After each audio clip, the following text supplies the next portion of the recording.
Hi everyone, how are you doing? It's Andre here, Licensed Immigration Advisor.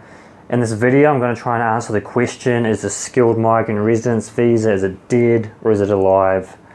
So basically what's happened is when COVID hit, the New Zealand government suspended selection of expressions of interest, and since then nothing's really happened. The selection of expressions of interest is still closed and we're still waiting to find out what's actually going to happen. There's been a lot of announcements by the government saying that they're going to make a decision on this visa about what's going to happen, but so far they just haven't done anything. So I'm going to try and explain exactly what the current situation is. So basically at the moment we have the expression of interest pool. We have about 10,000 applications in that pool, and people are continuing to submit applications into that pool. So it's 10,000 and it's slowly growing and growing. So we're not sure what's going to happen exactly with those applications. And the other thing we have is about a 2-year processing backlog for the residence applications. So after a person's had their EOI selected, they then do the full application. Well, there's about a 2-year backlog for those applications. The other thing that's important to understand is that there are 3 queues. There are 3 queues for this visa.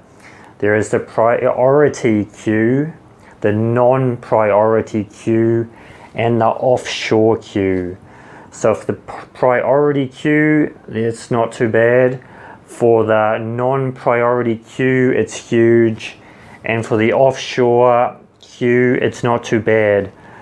But you need to understand that these queues, these 3 queues, are not just for the skilled migrant residence applications.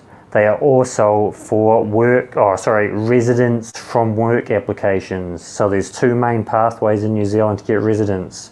We've got the skilled migrant residence visa and the residence from work visa. So we have both these visas being pushed together and put in the same processing queue.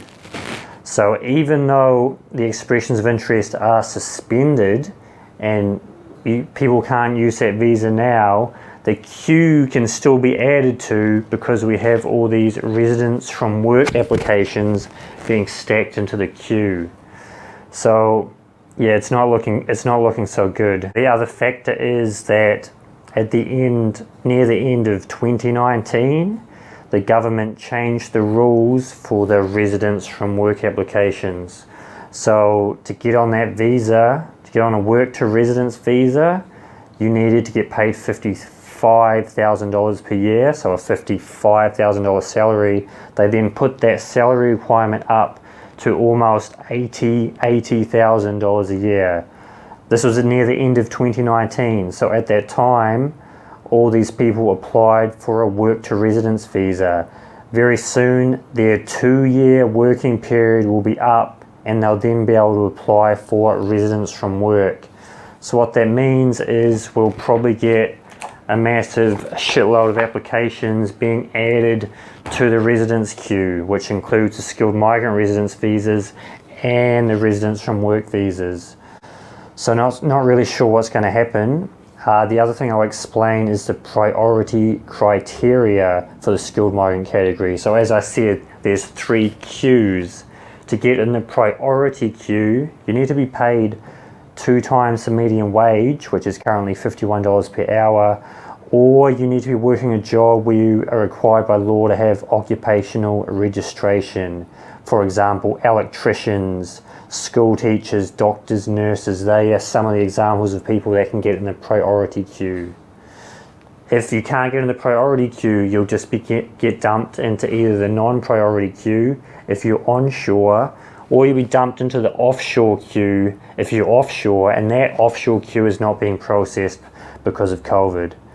So you see there's 3 queues. You sort of need to have an idea of exactly what queue you are in or you would be going in.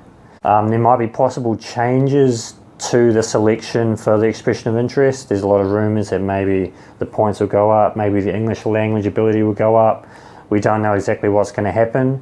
I mean, there's 10,000 EOIs in the pool. I don't know what they're going to do with them, so they might just have to increase the requirements so that they can delete a whole lot of those EOIs, but I don't know exactly what's going to happen.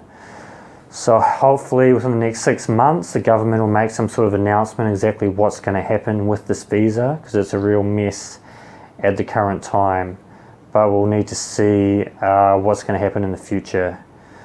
Okay, so if this video is helpful, please like, please share, and please subscribe, and I'll be making more videos and giving more updates on the New Zealand immigration rules as time passes.